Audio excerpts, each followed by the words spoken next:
오늘 강의는 무량의경 제2품 설법품입니다. 설법품은 우리 법화경으로 치자면 방편품과 같은 그런 이제 중요한 말씀을 담고 있습니다.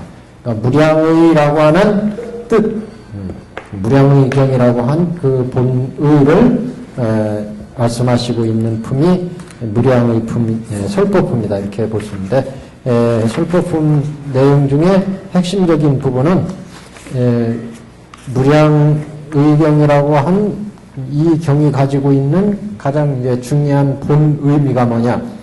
법화경으로 얘기한다면 법화경에서는 부처님이 일세 그 출세하신 본 뜻을 밝힌 출세 본의를 밝힌 일대사 이면서를 밝힌 말씀.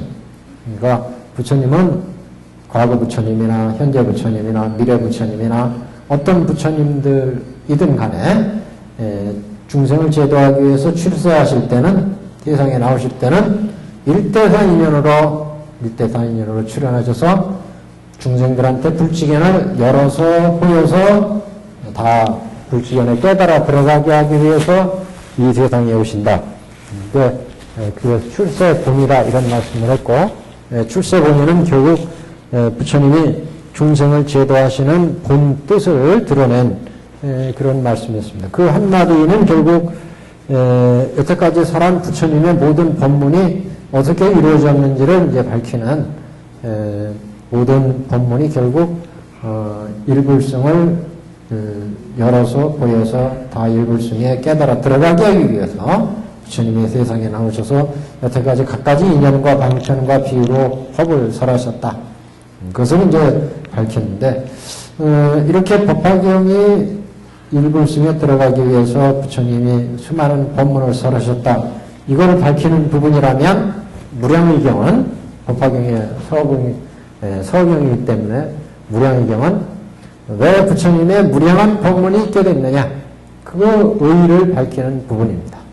그래서 이 세상에 보면 우리는 중생들을 불의와 가지가 있기 때문에 어떤 중생들한테는 그 십선 5개를 설하고 어떤 중생들한테는 삼승법을 설하고 성문성, 연각성, 보살성, 어떤 중생한테는 일불승도를 설하고 이렇게 부처님의 법문이 천차만별로 수많은 법이 있게 되는데, 그렇기 때문에 수많은 부처님의 경전과 법문이 있게 됐다.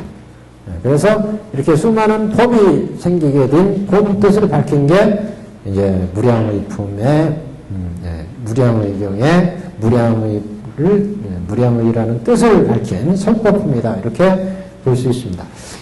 1046페이지 한번 보십시오. 여기 중간에 보시면 무량의는 하나의 법에서 나오며 그 하나의 법은 무상이다. 이와 같은 무상은 상이 없고 상이 아니니라. 상이 아니므로 상이 없음을 실상이라고 한다. 그래서 실상의 하나의 법에서 이렇게 무량한 수많은 부처님의 법이 생기게 된 근본 뜻을 밝힌 이런 이제 법문이다. 다시 말하면 우리가 여태까지의 법화경에 이제 익숙해져 가지고 무량의경의 의의가 잘 이제 안 들으실지 모르겠는데, 이 무량의경이라고 하는 이 경의 의의를 밝힌 법화경의 의의는 법화경의 의의는 방편품에서 부처님이 일대사 인연으로 이 세상에 나오셔서 일체 중생들한테 불치견을 열어서 보여서 깨달하게 들어가게 하기 위해서 부처가 이 세상에 나오셨다. 출세본이 법화경의 본 뜻을 밝혔다. 이렇게 평가를 한다면 무량의경에서는 부처님이 무량한 뜻을 펼친 의의를 드러낸다. 무량한 뜻을 펼친 의의를. 그래서 왜 무량한 뜻을 펼쳐서 무량한 법이 있게 되었느냐. 그 의의를 밝힌다. 왜 이 세상에 무량한 가르침이 있게 됐고 무량한 부처님의 설법이, 무량한 부처님의 법문이, 무량한 부처님의 경들이 있게 됐느냐. 왜 무량한 뜻이 나오게 됐느냐. 이것을 밝힌 근데 법화경은 그 무량한 뜻이 부처님이 결국 일불승을 위해서 살아셨다. 이렇게 결론으로 간 거고, 세상에 지금 이 무량한 법문은 결국 일실상에서 나온다고 그랬잖아요. 일실상. 일실상은 무상이다 그랬어. 무상.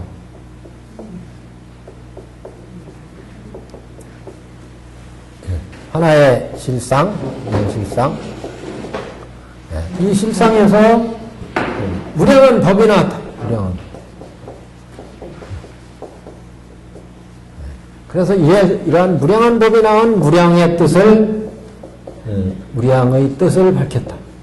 그래서 무량의 경이죠. 무량의 경.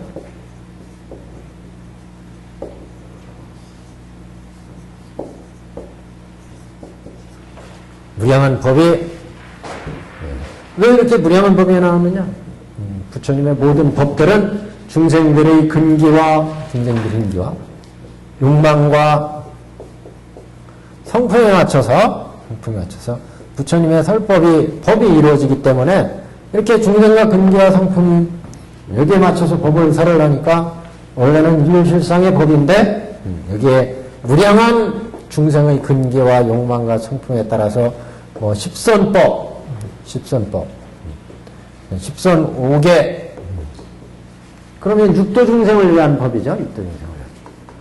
그 다음에 뭐 삼승법. 그 다음에 일승법. 여기는 10선 5개. 여기 삼승법은 성문승법. 여기는 연각승, 보살승. 이게 일불승. 불도에 들어가는 일불승. 이렇게 수많은 부처님의 이제 법이 있게 됐다. 그래서 무량한 법이 나왔다. 무량한 법문으로 치면 이렇게 무량한 법문이 나온다. 무량한 법문이. 그래서 이게 10선 5개의 법, 성문법에는 성문승 사제, 여기는 12연기, 여기는 6바람일에서 여기는 뭐 10바람일까지. 여기는 어떻게 해야, 일불승 원교적으로 이제 닦아나가면 되는 거고, 그래서 특별했던 한정된 법이라고 얘기할 수가 없는 실상이 경계로 들어가니까. 그래서 10선 5개 사제, 여기를 이제, 경으로 친자면, 여기까지는 아함의 설법이고, 아함. 아함 설법. 여기서부터, 여기는 이제 대승설법이고, 대승.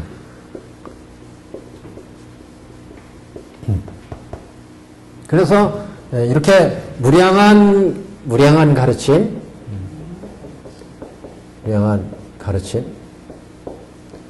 무량한 교법이 있게 됐고, 무량한 경설이 있겠다.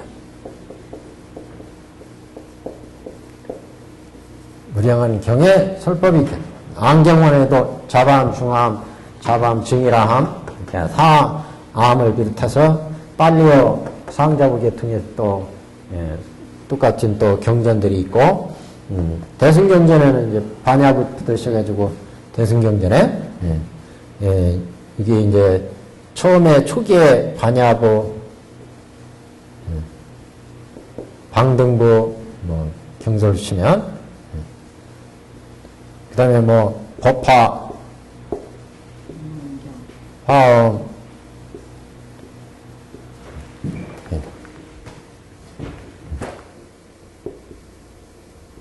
열반, 정통, 수많은 경전들로 정리를 해가면, 유식도 있고, 유식, 회심일경, 대승 후기에 나온 거, 유식. 이렇게 수많은 경주의 가르침이 벌어지게 됐다. 그래서 이렇게 무량한 뜻, 무량의가 있게 된 의의를 밝히는 이런 법문이 이제 무량의경이다. 근데 법화경에 보면은 이렇게 무량한 법은 이상이 지금 무량한 법이 펼쳐져 있대. 그래서 법화의 출발은 여기부터 시작합니다. 이상이 무량한 법이 펼쳐져서 이 사람은 십선 5개를 갖고 있고 저 사람은 연각성을 갖고 있고 어떤 사람은 대성을 갖고 있고 어떤 사람은 유마를 갖고 있고 중국에 오니까 불교가 들어오면서 중국에 열반종이 있죠. 화엄종이 있죠. 법화종이 있죠. 율종이 있죠. 남산율종. 정토종이 있죠. 자원종, 규기종 뭐 해가지고 자원규기. 자원규기 나가. 그래서 수많은 법들의 종파가 생겨서 이 세상에 이렇게 법들이 행해지고 있는데 법화에서 그것을 이제 밝힌 거예요. 이렇게 이 세상에 수많은 법들은 부처님이 일대가 인연으로 이 세상에 나오셔서 다 불지견을 열어서 보여서 깨달아 들어가기 위한 거였다. 불지견. 일체 중생으로 하여금 일체 중생. 그래서 불지견 할 때 항상 일체 중생이 앞에 나왔죠. 다 어디로?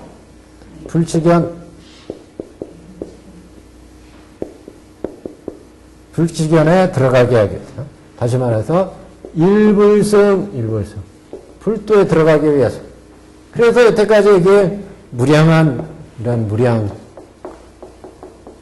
무량한 법문, 무량의 경달 설했는데 이게 다 어디로 가기 위한 거였느냐? 부처는 이상의 수많은 이렇게 법이 설해졌는데 이것은 다 부처가 일불승으로 이끌어 들어가기 위한 거였다. 그러니까 어떤 사람은 여기에 멈춰버리거나 어떤 사람은 여기에 멈춰버리거나 어떤 사람은 여기에 멈춰버리거나 어떤 사람은 여기에 멈춰버려서 나는 다 얻었다. 그러고 있으면 안 된다. 부처가 이 세상에 나오셔서 법을 설하는 이유는 다 당신과 같이 여기 안욕부리를 이루는 거. 안욕부리를 이루는 거에 있었다. 무량의경이 설해진 거는 원래 부처님의 법은 이렇게 일실상 안욕부리의 무상이었는데 중생들이 근기와 성품, 욕망에 맞춰서 법을 설하다 보니까 어떤 사람한테는 십선법, 5개법이 필요하고 어떤 사람한테는 성문승법이 필요하고 연각승법이 필요하고 보살승이 필요했다. 어떤 사람한테는 근기가 아주 뛰어난 사람은 일불승법을 그대로 설해도 돼. 그래서 이 세상에는 이렇게 무량한 법이 나오게 됐다. 중생의 근기와 욕망과 성품에 맞춰서 설하다 보니까 이 세상에 무량한 법이 유명해졌다. 무량한 법이. 법화의 출발은 이렇게 이 세상에 무량하게 펼쳐진 이 법들, 이 무량한 법들은 어디로 들어갈 거냐? 그거는 부처님이 이 세상에 이렇게 무량한 법을 설한 뜻이, 무량한 법을 설한 뜻이 다 불도로 인도하기 위한 거였다. 법화는 이 의의는 이것은 다 불지견을 열어서 깨달아 들어가게 하기 위한 거였다. 이걸 밝힙니다. 왜 이렇게 무량한 법을 설했느냐? 이건 다 일체 중생으로 하여금 불지견에 깨달아 들어가게 하기 위해서, 중생들의 근기와 욕망과 성품이 가지가지로 다르기 때문에 거기에 맞춰서 무량한 법을 설한 거였지, 본래 이들은 다 일불승으로 이끌어 들어가기 위한 거였고, 그렇기 때문에 부처는 일불승의 이 실상에서 중생의 근기와 욕망과 성품에 맞춰서 하라는 것뿐이었다. 그래서 여러분들이 혹시 보살승에 머물러 있거나 성문승에, 연각승에, 십선옥에 머물러 있다면 이거는 내 진정한 뜻이 아니다. 부처의 진정한 뜻이 아니다. 그래서 내 진정한 성문 제자도 아니고 내 연각 제자도 아니고 보살 제자도 아니다. 내 진정한 본뜻은 다 일불승에 들어가는 일불승 보살승을 닦는 자만이 내 본래의 뜻에 맞는 부처의 본마음에 맞는 그런 이제 제자다. 참된 불자다. 그래서 이 불자란 말이 그래서 법화경에서는 많이 나왔어. 불자. 부처님의 아들이다. 부처님의 아들. 열반경에는 또 그런 말씀이 나와요. 부처님의 아들 라울라 부처님의 아들이죠. 부처님의 아들 라우라처럼 일체 중생을 부처님은 사랑하신다. 일체 중생을 항상 인도하는 것도 당신의 아들 라우라처럼 일체 중생을 다 불도로 인도하시는 게 부처님의 근본 뜻이다. 바로 이제 융통시키면 이렇게 얘기할 수가 있습니다. 그래서 이상에서 하신 모든 여태까지의 법들, 무량한 법들은 다 일불승으로 이끌어 들어가기 위한 법문이었다. 이게 여태까지 이렇게 말은 대의로 쉽게 얘기하지만 강론으로 들어가면 이게 또 이제 어려운 문제입니다. 그러니까 법이 벌어져서 이상이 이루어지는 건 중생들이 항상 호흡구에 살아가기 때문이다. 이런 말씀을 전해드립니다.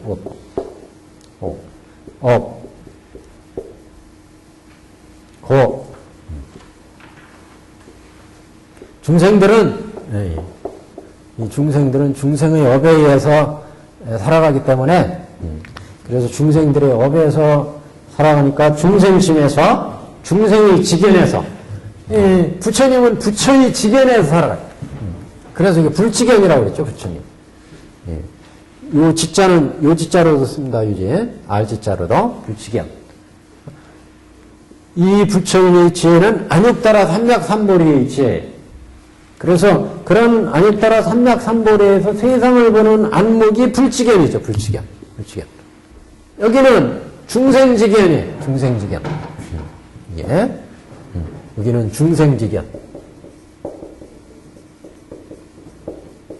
중생지견으로 보니까 중생의 지식과 중생이 알고 있는 경험과 중생들이 보고서 느끼고 듣고서 느끼고 냄새 맡고 느끼고 맛을 보고 느끼고 거기에서 느낀 것에 의해서 생각을 하고 행위를 하고 마음이 움직이고 중생들은 오를 가지고 있으니까 오.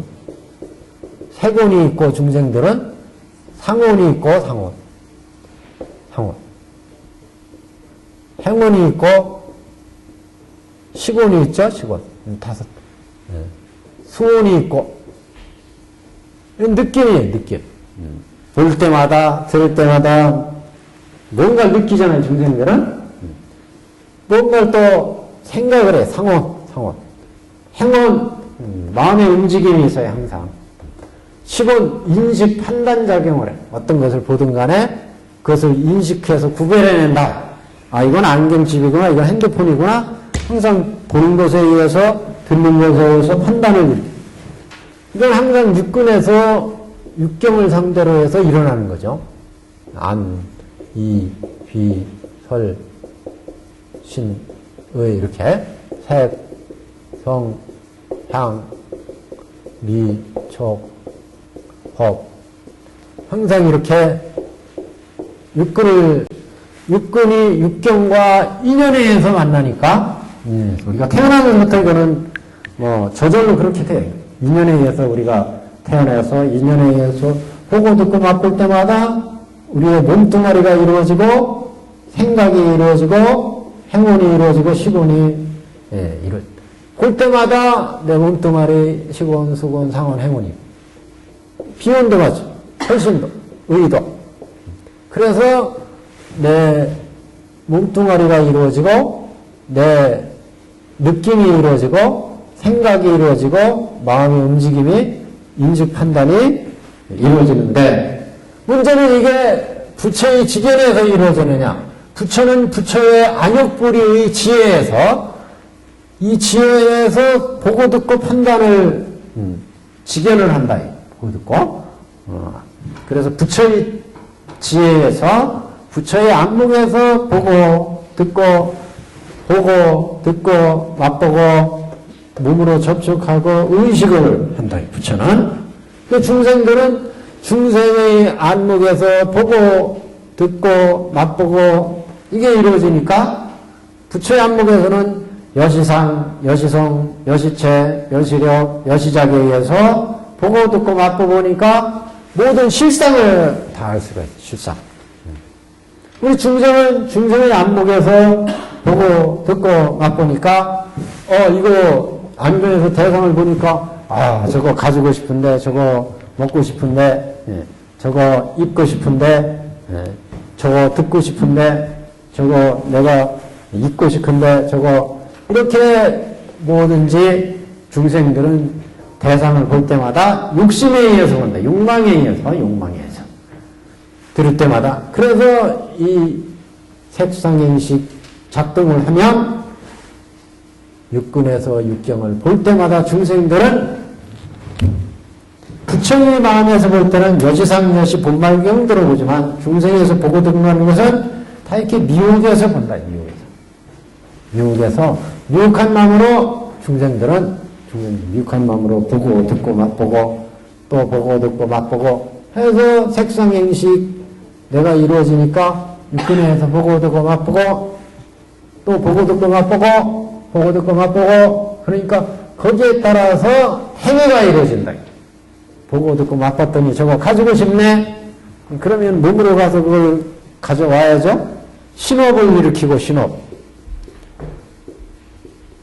육근에서 육경 보니까 저거 먹고 싶네. 가지고 싶네. 다 신업을 일으켜. 또 신업으로 안 되는 것들은 말로 잘 꼬셔가지고 또 가져오게 되죠. 부업을 일으켜. 의업을 일으켜. 이렇게 신고의 상업을 이야기한다. 중생들은 부처에서 볼 때는 부처의 안목에서 보니까 여지상, 여지성, 여시체, 여시력, 여시작으로 보고 듣고 맛보고 그러니까 이런 업을 안 일으킨다. 부처에서는. 중생들은 중생의 안목에서 보니까 저거 가지고 싶다, 먹고 싶다, 욕망, 탐욕이 일어나고 이게 안 되면은 화를 내고 탐내고 진, 치, 만, 의, 신견, 변견, 사견, 개금치견 이렇게 10가지 근본본내를 이렇게 미혹한 마음이에요. 중생들은 안목. 왜냐하면 중생들이 볼 수 있는 안목이 극히 짧아요. 우리가 여기 지옥부터 시작해서 아기, 축생, 수라, 인, 천, 성문, 연락, 보살, 불, 부처는 전 법계를 다 꿰뚫어봐요. 뿐만 아니라 삼천대천세계를 다 꿰뚫어 본다고 그러죠. 부처는, 부처의 안목은. 중생의 안목은 여기 우리가 볼 수 있는 거 1000개 입구까지밖에 못 보죠. 입구까지밖에 못 봐요. 더 저 지옥세계 안 보이죠? 지옥세계 안 보여요. 아기들도 어떻게 사는지 몰라요. 축생들은 그냥 보여. 축생들은 보이죠? 그러니까 우리가 볼 수 있는 세계는 극히 한정되어 있어요. 그러니까 우리가 악업을 지어서 지옥에 떨어지면 지옥이 어떤지를 모르니까 중생들이 자꾸 악업을 일으키는 거예요. 야, 좋은 일 하면은 선업을 받는다더라. 그냥 막연히 아는 거지 실제 리얼하게는 몰라요. 천상이 어떤 복락인지. 그래서 부처님이 광명으로 보여주는 거예요. 서품에서. 이게 법화경 서품에서 광명을 착 내가지고 중생들이 악업을 지어가지고 저 지옥, 아가니천서부터 저 꼭대기천까지 무간지옥서부터 유정천까지 중생들이 어떻게 업보를 받고 거기에서 축생수라 인천으로 살아가는지를 보여줬어요. 광명에서. 우리 중생의 안목에서는 이것밖에 못 보니까 부처님의 위신력으로 이 광명을 착 내가지고 부처는 불지 안역대라 삼백삼불에서 운영하니까 이 법계를 다 훤히 꿰뚫어서 과거, 현재, 미래를 알고 온 법계를 다 아는. 우리 중생들은 현세에서도 요만큼밖에 안 해요. 현세에서도 요만큼. 과거는 더 혼자나 알지도 못하고 미래도 어떻게 될지를 몰라요. 결국 이것밖에 못 보기 때문에 보이는 안목에서 저거 먹고 싶네, 가지고 싶네, 그래가지고 탐내고 그게 안 되니까 화를 내고 그걸 성취하기 위해서 어리석은 생각을 내고 자만심을 내고 의욕을 내고 신견을 내고 개금치견, 사견, 수많은 번뇌를 미혹의 마음을 낸다. 미혹의 마음. 이렇게 미혹한 마음을 내니까 탐내는 마음을 내니까 나를 자꾸 움직이죠. 몸으로 가서 뺏어와라. 아니면 구업으로 뺏어와라. 또는 의욕으로 안 되니까 의욕으로지. 의욕. 신구의 삼업을 끊임없이 이야기한다. 미혹한 마음이 생기면 반드시 업을 일으킨다고 그랬죠. 미혹한 마음. 이렇게 부처님은 부처님의 지견에서 흔히 꿰뚫어 보니까 업을 지을 필요가 없어요. 저렇게 그 탐욕을 내면 저렇게 지옥에 간다는 걸 뻔히 다 부처님은 아시니까 거기에서 지혜를 내면 성문이 되고 거기에서 법안을 내면 봉사리 되고 이걸 뻔히 아니까 부처님은. 그러니까 여시상 여시성 여시본말구경으로 공평하게 세상을 보신다 부처님은.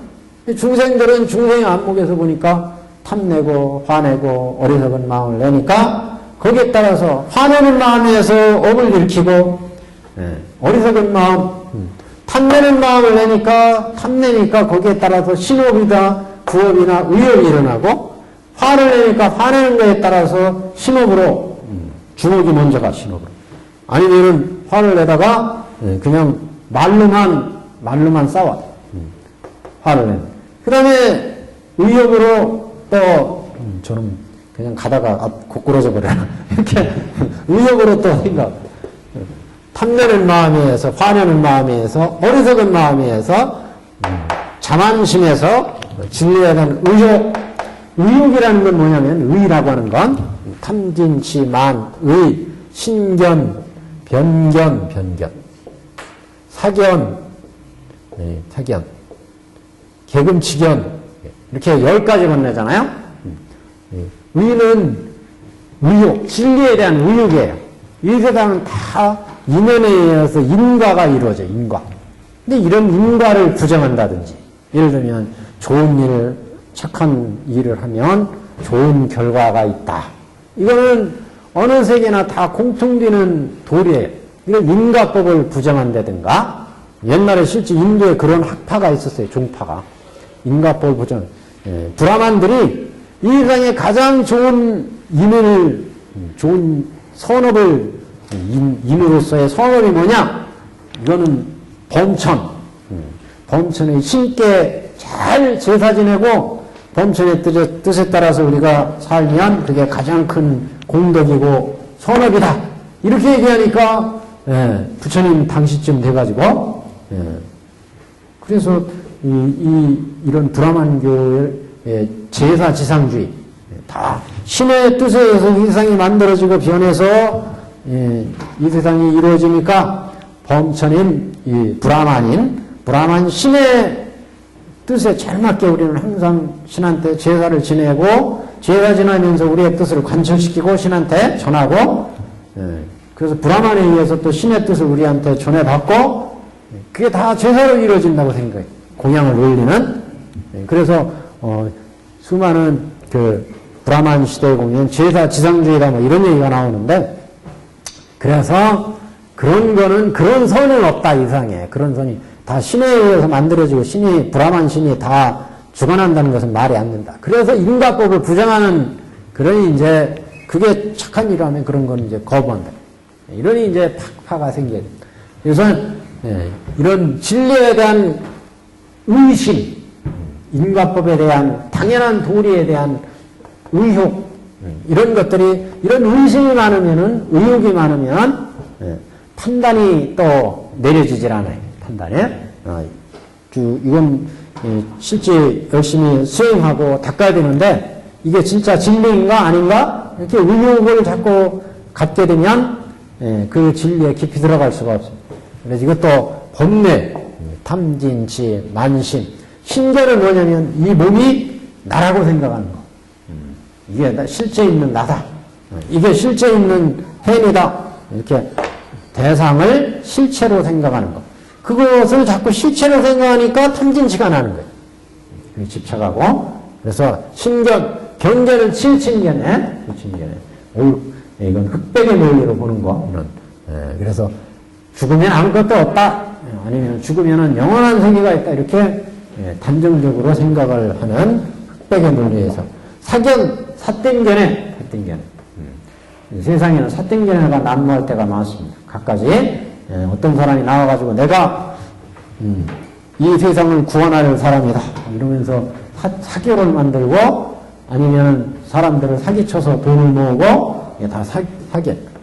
개금치견, 지금 이건 개로 금한 거, 옛날 뭐 우계, 구계 뭐 이런 거 다 여기에 속합니다. 그래서 이렇게 10가지 근본 본래, 이게 다 미혹의 마음이다. 미혹의 마음. 우리가 대상을 볼 때 일어나는 마음이다. 그렇기 때문에 이게 견혹이다. 이렇게 해서 견혹. 딱 봐서 일어나는 본래. 견혹. 그래서 이 견혹과 사혹이 있는데, 사혹. 이 견혹과 사혹이 우리가 생사고해를 만들어내는 중생계에서 우리 중생을 육도 윤회하게 하는 본래다. 이렇게 말씀을 드립니다. 사혹. 그래서 우리 중생들을 죽도록 생로병사하게 부려먹기 때문에 이것은 불일사자의 사 또는 우리를 육도 윤회하게 붙들어낸다. 그래서 이렇게 결이나 사로 표시한 이런 본래를. 그래서 견혹, 사혹, 이 견혹, 사혹의 본래가 우리 육도를 돌게끔 이렇게 부려먹고 묶어맨다. 육도에 묶어내. 육도 윤회하게끔 여기에 윤회하게끔 묶어내. 여기 벗어나지 못하게 하는 본래. 이게 이제 견혹과 사혹 이런 본래가 이 중생 세계에 사는 중생들은 중생의 안목에 의해서 보고 들으니까 그 안목에 의해서 보고 듣고 맛보니까 여기에서 탐진치가 일어나가지고 계속 이수가 돌게 된다. 그러니까 부처님이 이제 이 불치에서 중생을 보니까 참 이게 좀 불쌍하다. 그래서 서품에서 광명을 통해서 쫙 보여주는 광명을 통해서 너희들 한번 봐라. 너희 중생 안목에서 갖가지 선악업을 짓더니 그 선악업의 인과에 의해서 지옥에 가서 고생하고 악에 가서 축생에 가서 인천에 가서 복락을 누리고 이런 모습을 다 보여주는 거예요. 육치중생의 생로병사의 모습을 부처님의 안목에 부처의 불지 안욕보리의 불지에서 부처의 안목에서 여지상 여지 본말구경 등으로 보니까 법계를 과거 현재를 통틀어서 훤히 알 수가 있어요. 저 사람은 이렇게 지어서 저렇게 고생을 하고 이걸 다 부처님 안목에서 볼 수 있으니까 이걸 이제 중생한테 딱 보여줘요. 그래서 중생들은 중생의 안목에서만 판단하고 보고 듣고 그러니까 이렇게 신업이나 구업이나 의업을 일으킨다.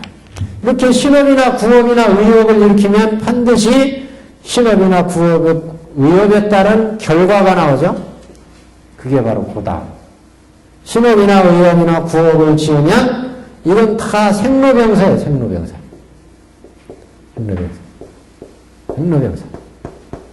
중생의 안목에서 보니까 근데 성인들의 안목에서만 안목 정도로만 본다면 성문, 연각 성문이나 연각들의 안목에서 본다면 지혜로우니까 지혜로워. 육군에서 육경이 만나서 내 색수상 형식이 이루어질 때 성문이나 중생이라면 탐진치가 생겼지만 성문연각이나 성문이나 연각이라면 볼 때마다 지혜로운 지혜 안목으로 육군에서 육경을 보니까 지혜를 보니까 육군에서 육경을 봐서 내 좋구나 나쁘구나 하는 이런 마음이라는 거는 실체가 없는 거구나. 육군에서 육경이 딱 봤을 때 이게 이쁘구나 좋구나 이런 마음이 생긴다. 여기 꽃이 있어요. 꽃. 중생이 볼 때는 저거 이쁘다. 저거 배기 싫다. 호박꽃. 저거 진달래꽃. 저거 장미꽃. 이쁘다. 배기 싫다. 호불호가 중생들의 마음에 의해서 이루어지니까 탐진치가 일어나는데 성문이나 영각들은 볼 때 저거는 인연에 의해서 저렇게 만들어졌구나. 인연에 의해서 잠시 우리한테 보여지는구나. 이렇게 느끼고 생각하고 마음이 이루어진다. 성문이나 영각들은 그러니까 지혜로 보고 듣고 판단하니까 인연에 의해서 만들어져서 인연에 의해서 없어지는 거구나. 그러니까 무상하거나 무하거나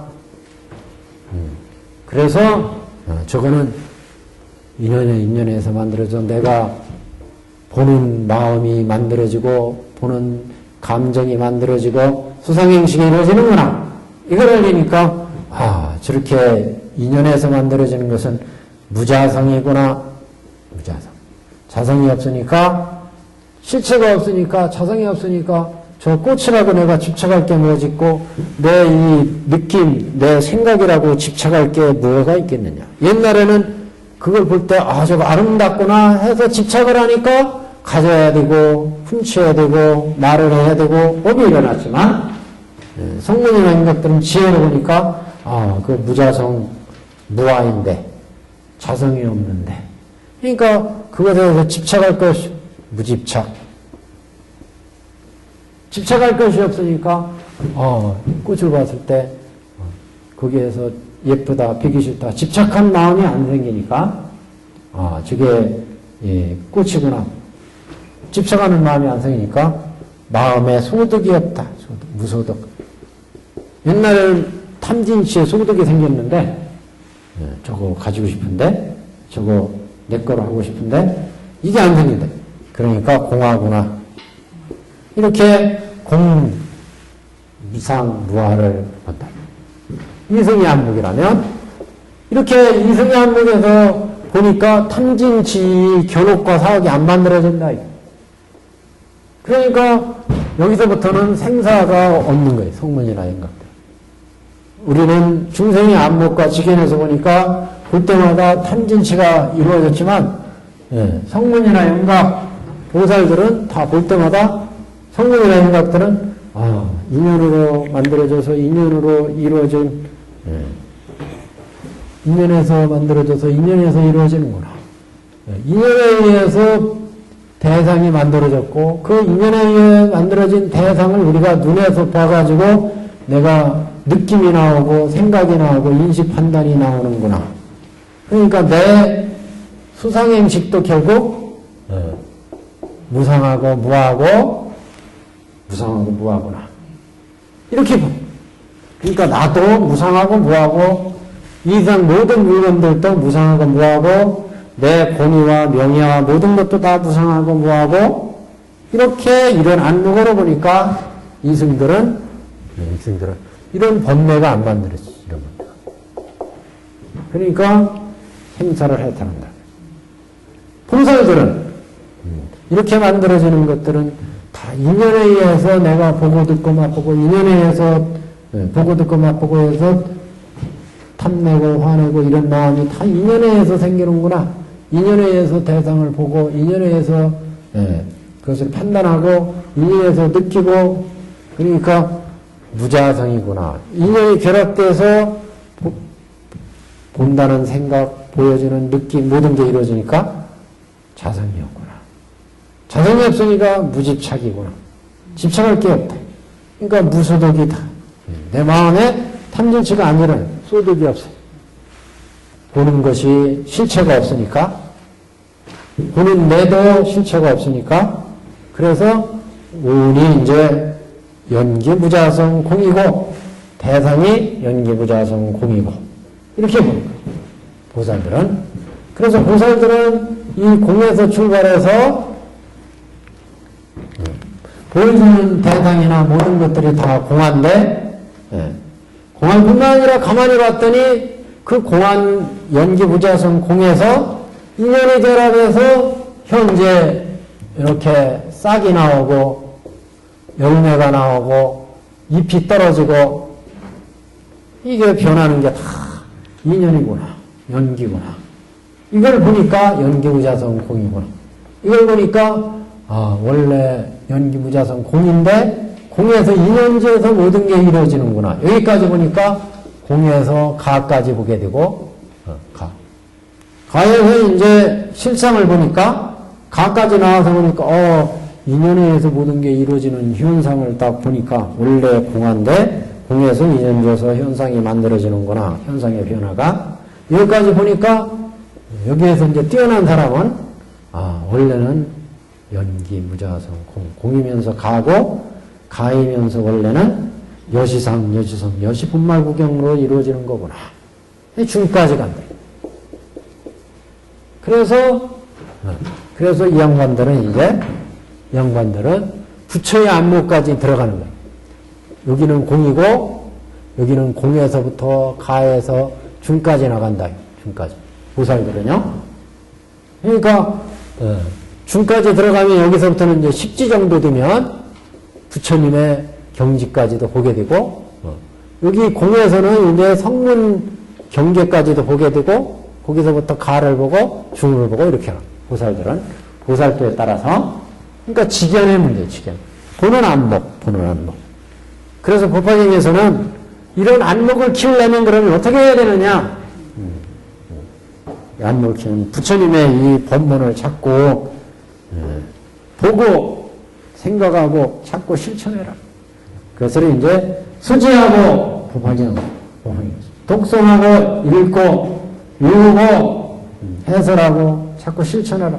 그러면 중생이 대상을 볼 때마다, 들을 때마다, 색성인식이 일으킬 때, 중생심과 같은 탐진치가 처음에는 탐진치에서 보고 듣고 맛보고가 이루어지면 부처님의 말씀을 듣고 수지하고 독송하고 해설할 때마다 이제 이게 이런 탐진치가 착한 마음이 되고 착한 마음으로 보고 듣고 그 다음에 지혜로 보고 듣고 그 다음에 공에서 가와 중까지 보게 듣고 이렇게 이제 변한다.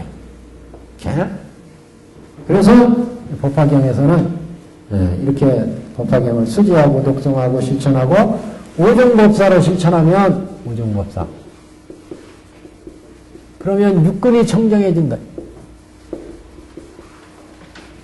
그러면 이제 불지견에 들어간다. 불견에. 불지견으로 볼 수 있는 안목이 됩니다. 여기 중생지견에서 불지견으로 가요. 불지견으로. 그래서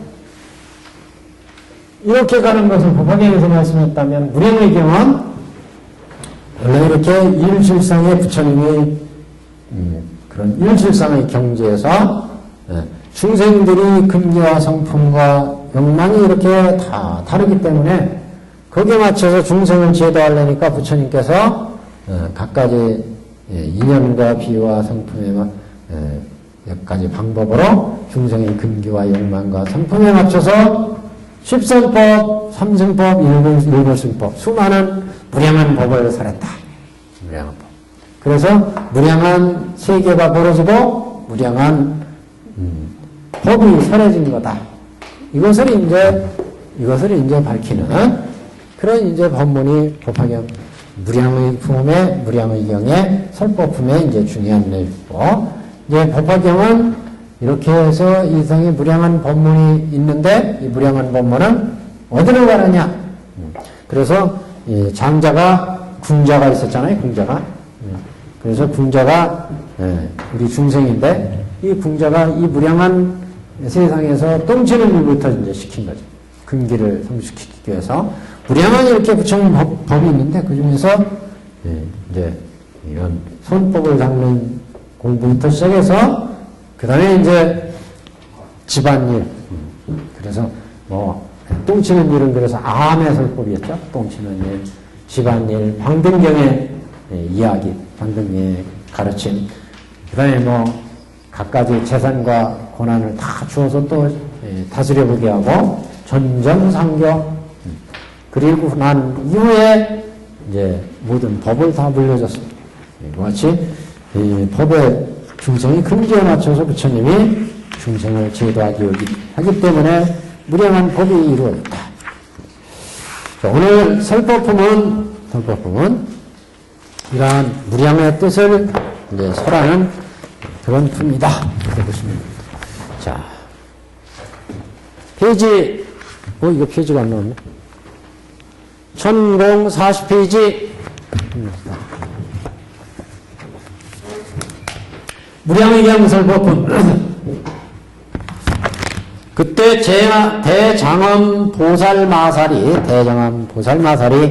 팔만의 보살마살과 함께 이 개성으로 부처님을 찬탄하여 마치고 다 함께 부처님께 말씀하되 부처님 설법의 의의를 지금 밝히고 있습니다.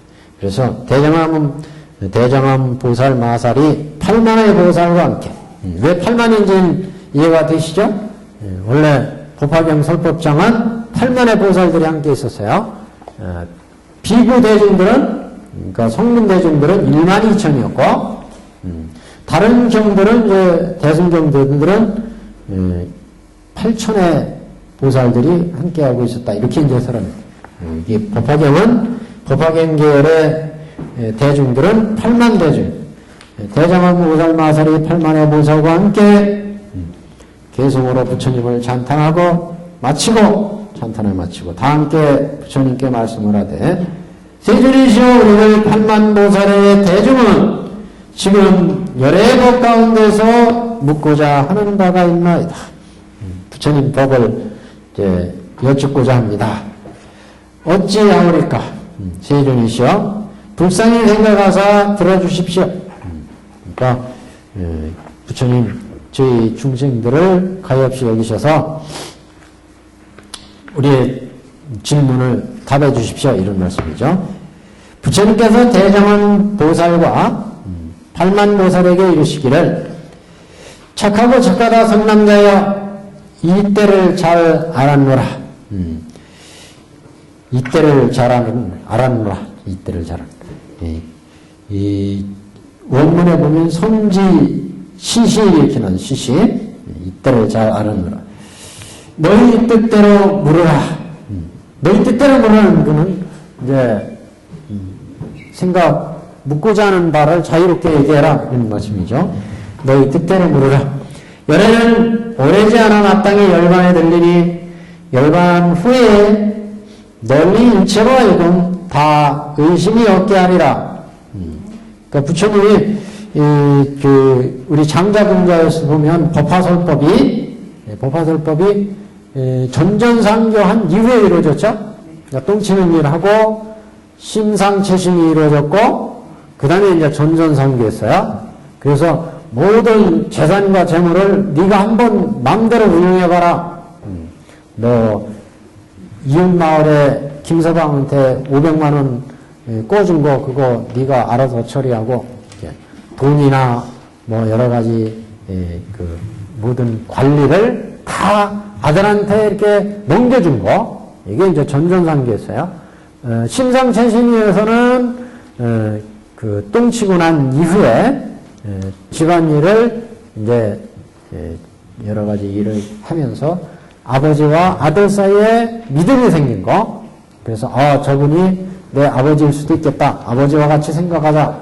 그래서 그 아들이 믿음이 생겨서 부처의 뜻을 이제 따라가지고 대승의 가르침에 들어온 대승의 초입을 얘기한 거고, 대승이 깊어지면 아버지가 대승의 공돌이를 아들한테 맡겨서 이 대승의 공돌이를 자율자재로 설하는 이런 이제 법문이었습니다. 근데 그런 이후에 법화경설법의 내용은 죽을 때가 멀지 않아서 이렇게 나오죠. 장자가 죽을 때가 멀지 않아서 모든 집안 사람들을 다 모아놓고 이 아들이 왜 나의 집에 와서 여태까지 내가 훈련했는지 모든 걸 밝히게 되죠. 그래서 지금도 이 무량의경도 법화설법이잖아요. 법화설하기 전에 무량의경을 설했다 이렇게 나왔었기 때문에, 그래서 지금 여기에 착하고 착하다 선남자야 이때를 잘 아느노라 너희 뜻대로 물으라. 열애는 오래지 않아서 마땅히 열반에 들리리. 열반한 후에 널리 일체 중생으로 하여금 다 의심이 없게 하리라. 그러니까 뭐 돌아가시 전에 다 물어봅니다 실제. 그래서 아한경에서 저기 유교경, 그러니까 부처님이 입적하시기 전에 설법한 것을 이제 열반경이라고 하는데, 그것은 대승 열반경에 이제 나오는 거고, 실제 부처님이 석가모니 부처님의 경우에 돌아가실 때쯤 이제 설한 내용이 들어있는 유교경 이쪽에 이제 경전에는 실제 돌아가시기 전에 그 꾸시나가라 성에 들어가면서 안한 존재한테 오늘 저녁에 내가 열반해 줄 테니까 너는 성중에 북을 치고 다니면서 열애가 입적해 들 테니까 가시기 전에 물어볼 거 있는 사람은 다 와서 물어봐라. 이렇게 광고를 하라고, 광고를. 그래서 안한이 성중에 사람들한테 알려가지고 사람들이 와가지고 부처님께 마지막 질문을 듣게 하네. 그래서 모든 의욕과 의심과 부처님께 평소에 묻고 싶었던 일을 다 묻게 하는데, 여기도 이제 그런 의미입니다. 너희 뜻대로 물어라. 열애인 오래지 않아 열반에 들 것이니 열반한 후에는 중생들의 하여금 의심이 없게 하라. 일단 부처님이 가시고 나면은 법으로서 부처님께서 대중들한테 설하는 이런 이제 법은 듣지 못하니까, 그래서 열반한 후에 다 의심이 없게 하겠다. 무엇을 묻고자 하느냐 곧 말하라. 이에 대장엄 보살이 8만 보살과 함께 곧 같은 소리로 부처님께 말씀을 하되, 한 장 넘겼습니다. 세존이시여 보살 나사리 안욕따라 삼략삼보리를 속히 이룩하였고자 한다면 마땅히 어떤 법을 닦고 행해야 하나이까. 어떠한 법문이 능히 보살마살로 하여금 속히 안욕따라 삼략삼보리를 이룩하게 하나이까. 가장 이제 핵심적인 질문을 드렸습니다. 부처님 가시고 지금 나면 우리가 이제 더 이상 듣지 못하는데, 그러면 부처님의 그 안욕따라 삼략삼보리는 어떤 법을 닦아서 행해야 얻을 수 있습니까? 또 어떤 법문이 속히 안욕따라 삼략삼보리를 얻을 수 있게 하는 법입니까? 두 가지지만 그걸 같은 내용이죠. 그래서 가장 불도에 들어가는 그 지름길이 뭐냐? 그리고 속히 불도를 이루고자 할 때는 어떠한 법을 우리가 닦고 어떻게 실천해야 되겠습니까? 법화경이 그건 다 나왔어요. 그죠? 법화경은. 1등 포교사 같으세요. 1등 포교사. 아니, 그럼요. 가장 1등 포기를 하셨잖아요. 다, 오늘날 우리처럼 이렇게 나태한 포교가 아니라, 거리를 실제 나가서 중생들한테, 실제 전법을 다니시잖아요. 전법을. 건기, 우기, 뭐, 나눠가지고, 우기는 못 다니셨지만, 건기에 나가서, 대중들한테 실제, 그러니까 부처님이 또, 깊은, 훌륭한 이런 안욕보리를 얻으셨는데, 브라만 뭐 이런 사람들, 뭐 그런 사람도 있고 그렇지만, 그런 정도의 큰 법을 얻었다면, 하찮은 사람들이 물으면, 대답을 안 해줄 수도 있잖아요. 그러면 소문이 또 고약하게 나가지고, 보통 사람들은 또 안 물어볼 높은 어떤 지위에 있는 사람이나 이런 사람들만 상대하고, 근데 부처님한테 질문한 사람 보면은 저 안악내부터 시작해가지고 높은 왕들, 귀족들까지 천차만별의 대중들이 다 상대하고 있어요. 그런 거 보아서는, 우리가 그렇잖아요. 저 사람들을 평가할 때 저 사람은 뭐 우리 같은 사람 상대도 안 하는 사람이에요. 그러니까 상대하는 레벨이 좀 차이가 있잖아요. 신분 계급에 따라서. 뭐 국회의원이나 장관이나, 그러니까 레벨에 따라서 상대하는 부류가 좀 그래도 아무래도 차이가 있듯이, 이렇게 큰 깨달음 얻고, 만인으로부터 우러러받는 그런 정도의 부처님 같으시면, 하찮은 저런 중생들의 하찮은 질문 같은 거, 그 질문 같지도 않은 질문. 이렇게, 근데 부처님 그걸 다 들어주시고, 설사 자기를 해코지 하려고, 요것만 못 맞히면 내가 면박 주고, 수치심 느끼게 하고, 갖가지 이렇게 생각하고 질문하는 것도, 또는 어려운 질문이나, 쉬운 질문이나, 어떤 지위에 있는 사람들의 질문이나, 다 그것을 수용하고, 그것을 또 깊이 있는.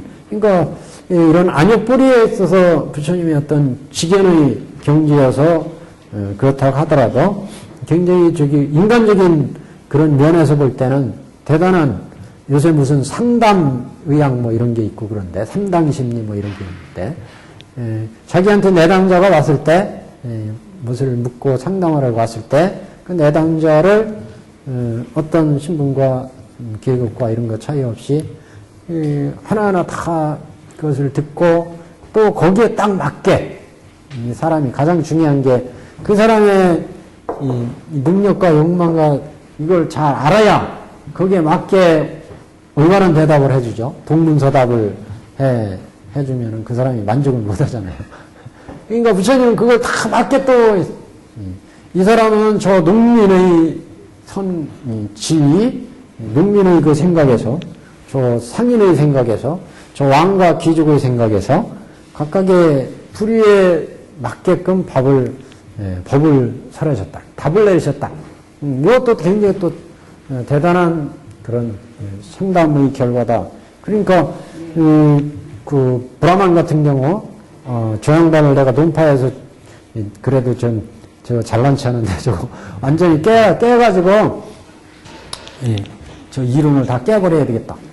그래서 논변하려고 왔는데 거기에 맞춰서 부처님이 법을 딱 설해서 그 사람을 꼼짝 못하게 하니까 그 안에 더 이상 이제 빠져나갈 구멍이 없으니까 그냥 귀의를 하는 거죠.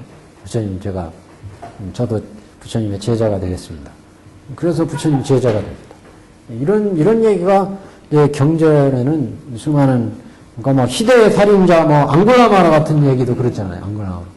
거기서 뭐 살인자가 돼가지고 수많은 사람들을 죽이고 이렇게 했는데 부처님 딱 가니까 이거 저 양반 죽여가지고 내가 반지 만들어야 되겠다. 손가락 잘라가지고.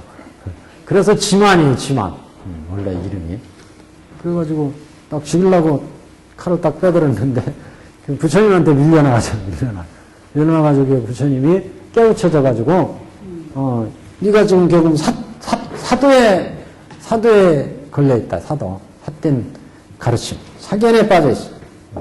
자기 스승이 이 제자가 밑보여가지고 이 자식 골탕이나 먹어봐라 해가지고 거리에 나가서 100명을 죽여가지고 100사람의 손가락으로 목걸이를 하고 오면 내가 도를 깨닫는 훌륭한 법을 알려주겠다.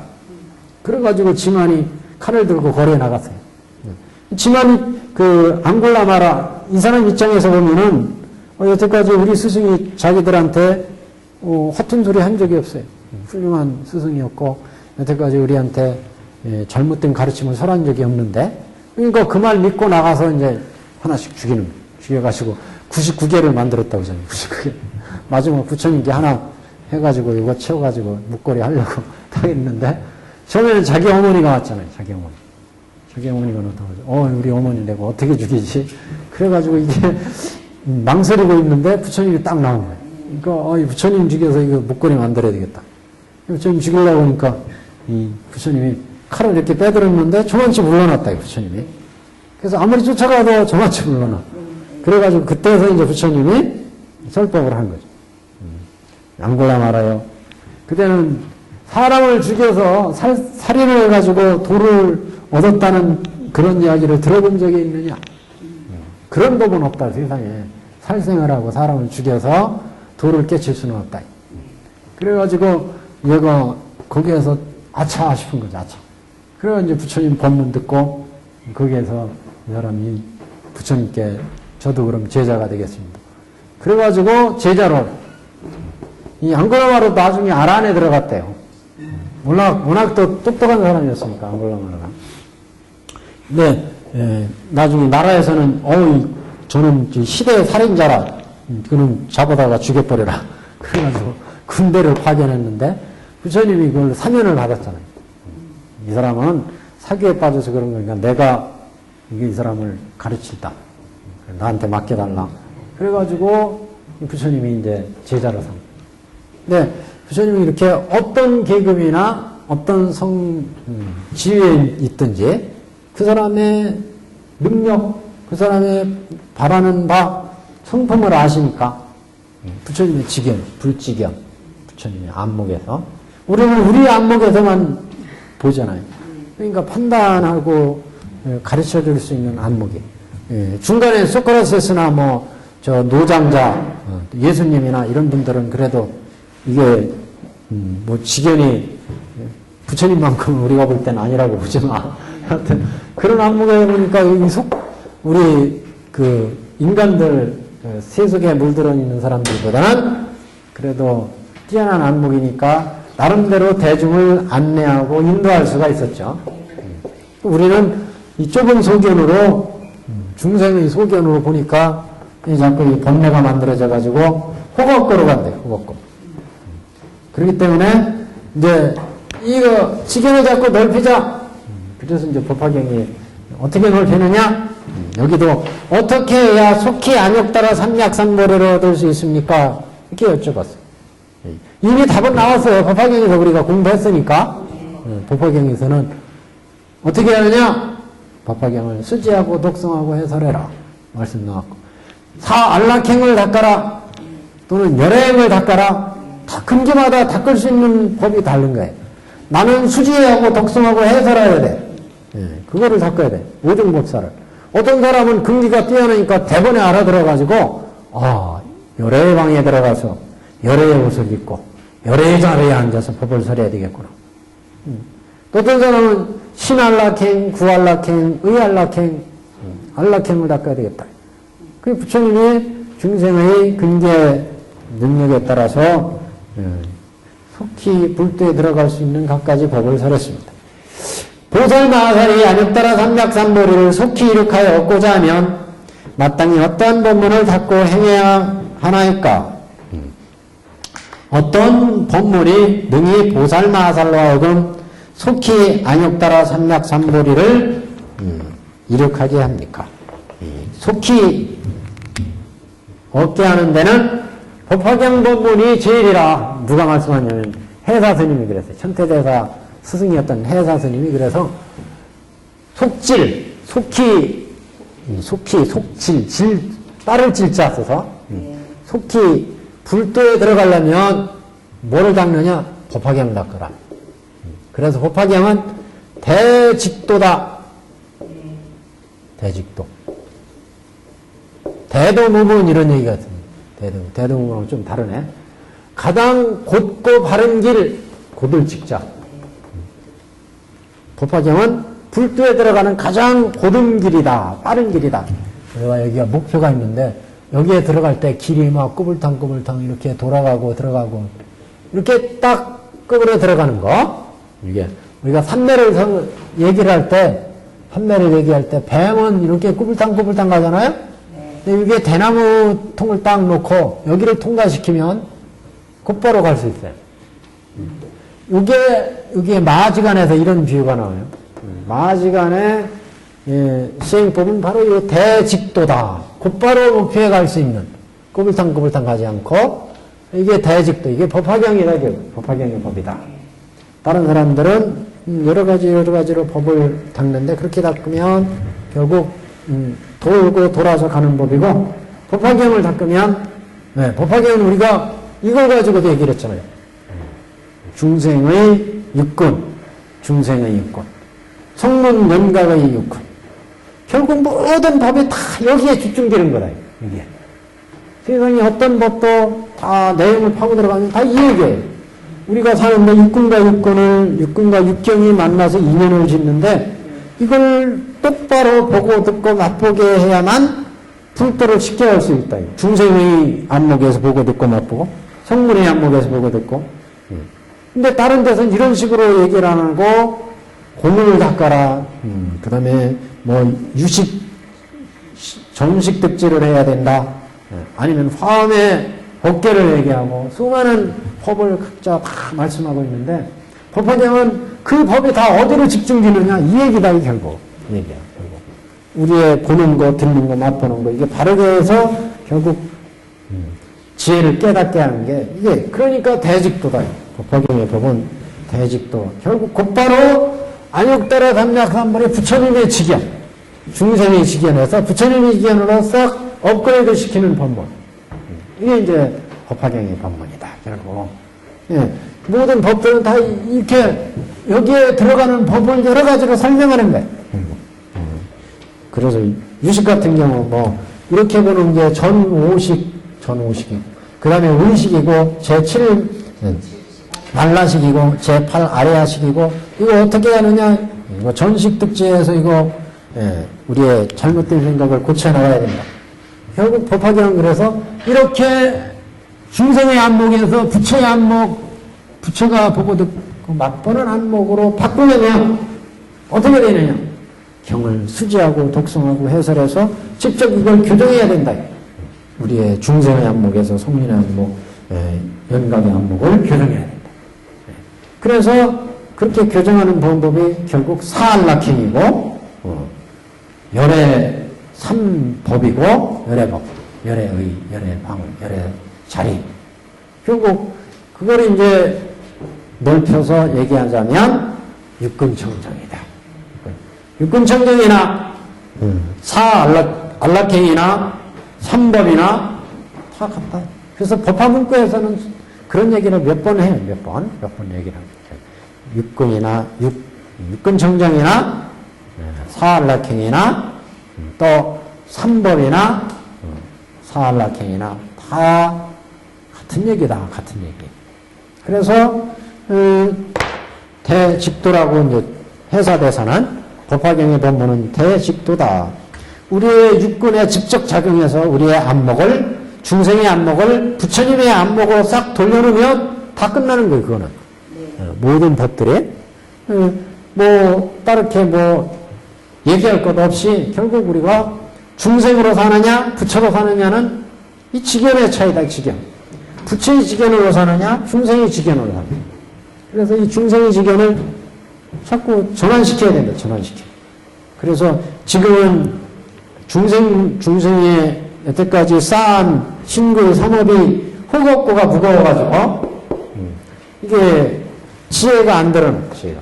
그러니까 자꾸 수지하고 독성하고 해설하고 그래서 부처님의 이 가르침 법으로 자꾸 보고 듣고 맛보는데 침투시키면 그럼 이제 중생의 지견에서 중생의 육근에서 천인의 육근, 성문연각의 육근, 보살의 육근, 부처의 육근으로 이게 자꾸 청정해진다. 그래서 이렇게 청정해지는. 지금 속히 안욕불의를 이루고자 한다면, 불지견을 속히 얻고자 한다면 어떠한 법을 닫고 행해야 하겠습니까? 어떤 법문이 능히 보살로 하여금 속히 안욕 따라 삼맥삼보리를 이룩하게 하나이까? 부처님께서 대장한 보살과 팔만 보살에게 이르시되 선난자여 한 법문이 있으니 능히 보살로 하여금 속히 안욕 따라 삼맥삼보리를 이루게 삼맥삼보리를 이룩하여 얻게 하느니라. 만일 보살이 이 법문을 배우면 곧 능히 안욕 따라 삼맥삼보리를 얻으리라. 제주니시여 그 법문의 이름이 무엇이라 하며 그 뜻은 어떠하며 보살이 어떻게 갖고 행하나이까? 당연히 물어보겠죠. 그 법문의 이름은 무엇입니까? 그 뜻은 어떤 뜻이 있습니까? 그리고 어떻게 닦아야 되겠습니까? 보살이 세 가지를 여쭤봤습니다. 부처님께서 이르시기를 선난자여 이 법문의 이름은 무량의라. 보살이 무량의를 갖고 배워서 얻고자 한다면 마땅히 일체 모든 법은 본래부터 지금까지 성과 상이 공적하여 큰 것도 없고 작은 것도 없고 나는 것도 없고 멸하는 것도 없으며 머물지도 않고 움직이지도 않고 나가지도 않고 물러서지도 않으며 마치 허공과 같이 두 가지 법이 없다고 관찰해야 하느니라. 일체법을 볼 때 여시하게 보느냐? 상성이 공작한 여시상, 이렇게 보면 이건 실상으로 보는 거죠. 부처의 안목으로. 여시성이 공적하다. 이렇게 보면 공하게 본다. 그러면 성문연각 초입의 보살에 보는 입장이에요. 그래서 일체 모든 법들, 이 볼 때 이 대성들을 성과 상이 공적하여 큰 것도 없고 작은 것도 없고 나는 것도 없고 멸하는 것도 없으며 머물지도 움직이지도 않고 나가지도 물러나지도 않는다. 그러니까 우리가 볼 때는 이 세상의 모든 것들이 나고 멸하고 움직이고 가고 오고 현상적으로 보면 중생의 마음이죠. 이런 중생의 마음으로 본다면 실상을 보지 못한다는 거죠.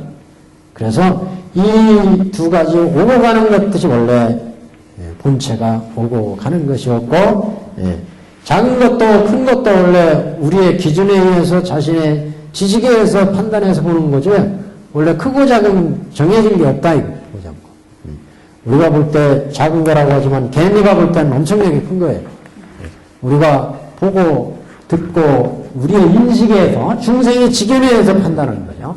그러니까 이런 차별상을 보지 말아야 된다. 차별상. 모든 번뇌의 원인은, 이런 미혹의 원인은, 탐내는 원인은, 화를 내는 원인은, 이걸 봤더니 이거는 이것보다 적고, 이거 봤더니 이것보다 이게 크고, 이거보다 이게 더 좋고, 이런 차별의 마음에서부터 생기는. 차별은 왜 생기느냐? 육군과 육계의 인연에서 만나서, 인연에서 우리가 판단을 해. 우리의 미혹된 마음이 있어가지고, 미혹된 마음에서 판단하니까, 아, 이것보다는 이게 좋고, 이것보다는 이게 더 크고, 중생의 소견에서 판단한다. 원래는 차별이 없는 거예요. 차별이 없어요. 우리가 볼 때는, 이게, 금덩어리 있으면 이게 돈이고, 금이 되고, 보배라고 하지만, 우리 보리 같은 강아지나, 돼지들 앞에 갖다 놓으면, 다 이거 먹을 건가? 아닌가? 그거 가지고 판단해요. 먹을 거면 좋은 거고, 그렇지 않으면 이건 나쁜 거예요. 그러니까 모든 판단 기준이 아무리 이쁜 사람이 와도 내가 가면 내가 더 좋아요. 우리 강아지는. 그러니까 이쁘고 보기 싫고 좋고 나쁜 게 자기 중생심에 달린 중생심에. 모든 원래의 대상은 이쁘고 보기 싫은 게 정해진 게 없어요. 중생들이 보니까 이거는 이쁘고 보기 싫고 이건 크고 작고 이건 비싸고 값 있고 이거는 값 없고 중생들의 판단이 그것은. 그러니까 아무래도 중동이나 이런 데는 물이 더 귀하잖아요. 물이 물론 기름이 많으니까 기름도 중요하지만 우리가 볼 때 우리가 판단하는 기름으로 판단한 기름의 가치로 보는 거하고는 다르죠. 우리가 볼 때 물과 기름 할 때 우리는 기름이 안 나니까 기름이 더 중요하고 굉장히 값어치 있는 것으로 판단하지만 중동 사람들은 날 때부터 기름이 많고 그러니까 기름보다 물이 더 가치 있을 수가 있어요. 가치 판단이나 좋고 나쁜 것이나 이건 다 차별상에서 벌어지는 문제예요. 차별에서. 그러니까 그 차별은 여태까지 자신들이 느끼고 생각하고 나온 그 미혹한 마음에서 판단하는 거예요. 미혹한 마음에서. 진실한 판단이 부처의 지경에서 볼 때는 그냥 여시 본말 무경들인데 중생의 입장에서 보니까 좋고 나쁘고 이런 길고 짧고 그러니까 그 길고 짧은 거에 대해서 탐내고 화내고 긴 게 더 값어치 있고 크게 더 값어치 있고 이쁜 게 더 값어치 있고 이렇게 판단을 하기 때문에 탐진치가 작동해서 그 미혹된 마음이 자꾸 업을 일으킨다. 그래서 수많은 중생들이 이 업에 의해서 끄달려서 그 업은 반드시 고를 나오니까 결과를 나옵니다. 결과. 인과를 만들어낸다. 인과를 만들어낸다. 한강 업을 일으키면 반드시 결과가 나와요. 신업을 짓거나 구업을 짓거나 의업을 지면 반드시 거기에 따르는 과가 있어요. 결과가 있어요. 몸으로 뭔가를 훔치거나 선행을 하거나 악업을 짓거나 이 신업으로나 구업으로나 의업이 작동을 하면 거기에 따른 반드시 결과가 나요. 그래서 선업을 내가 지었으면 남한테 칭찬받고 도움을 받지만 내가 남의 것을 강탈하면 반드시 거기에 대한 대가가 있어요. 사든지 훔치든지 강탈하든지 어떤 업을 지면 반드시 결과가 나와요. 그러니까 중생의 삶에서는 항상 이렇게 인과가 분명하게 작동하기 때문에 그 인과에 의해서 지배를 당하기 때문에 그러니까 이 세상은 중생들의 이 차별의 마음에서부터 중생이 소견에서 보니까 무량한 욕망이 이 세상을 지배한 무량한 욕망이 세상을 지배해 세상은. 그래서 여기도 본래 일체의 모든 법은 본래부터 지금까지 성과 상이 다 공적하다. 성품이나 모습이 원래 공적해서 원래 이렇게 차별이 없는데 다 공적한 것인데 크고 작고 모습이나 성품이 원래는 공적한데 인연에 의해서 여기에 크고 작고 있고 없고 나는 거 멸하는 거 머물지도 않고 움직이지도 않고 이렇게 머물고 움직이고 갖가지 차별을 일으킵니다. 원래 공적한 경지에서는 나는 것도 없고 멸하는 것도 없고 머무는 것도 없고 움직이는 것도 없고 나가지도 물러지도 않고 홍어와 같이 두 가지 법이 없다고 관찰해야 할지니라. 그러나 모든 중생은 허망하게 삐뚤어지게 헤아려서 중생의 소견으로 이를 이것이다 하고 저것을 저것이다 하고 이를 이뤘다고 하며 손하지 못한 생각을 일으켜 여러 가지 악업을 지어서 육도에 윤회하며 지금 이제 그거죠.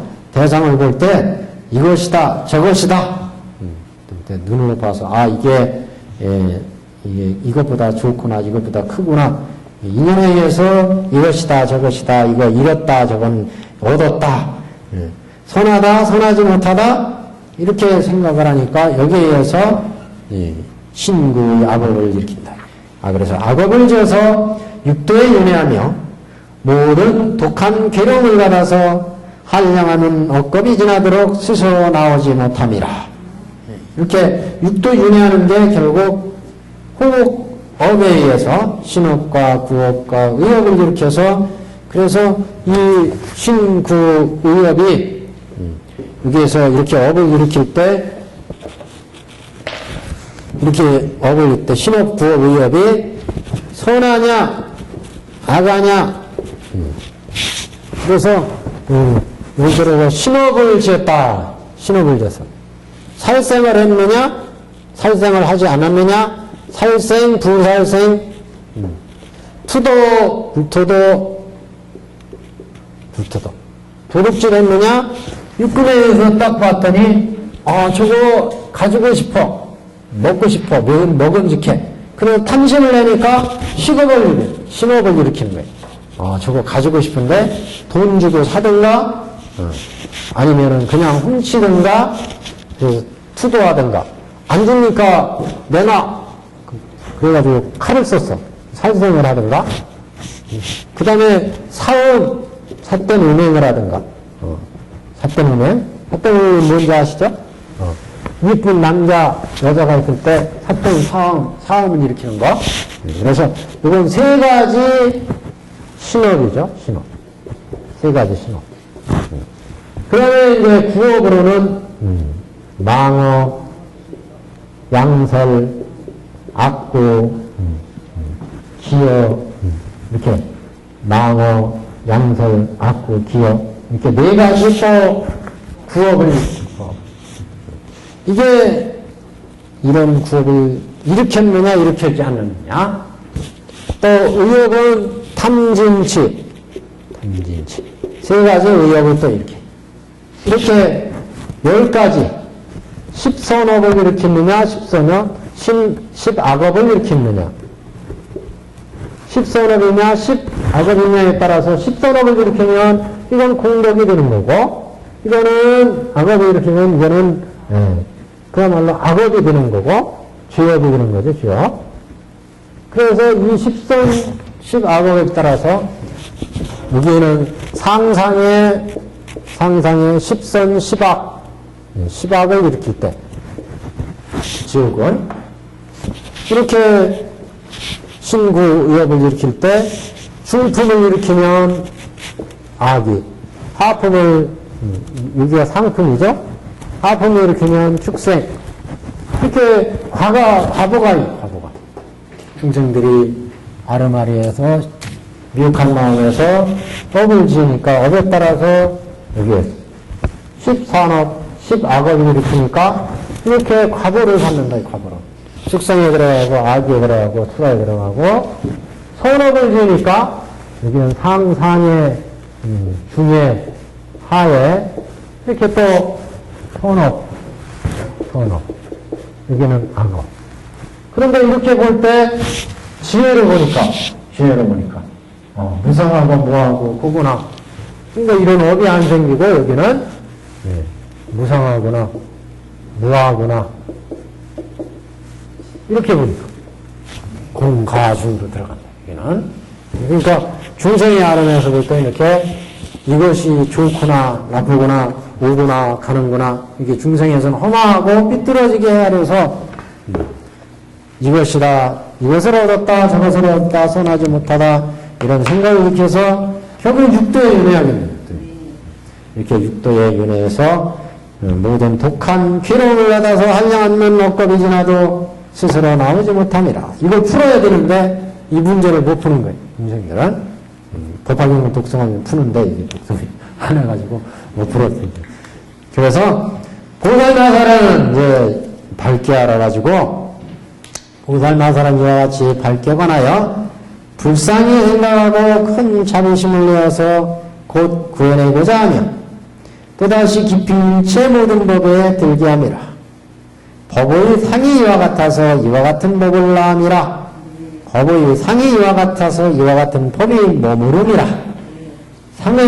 법의 상이 이와 같아서 이와 같은 법을 다르게 함이라.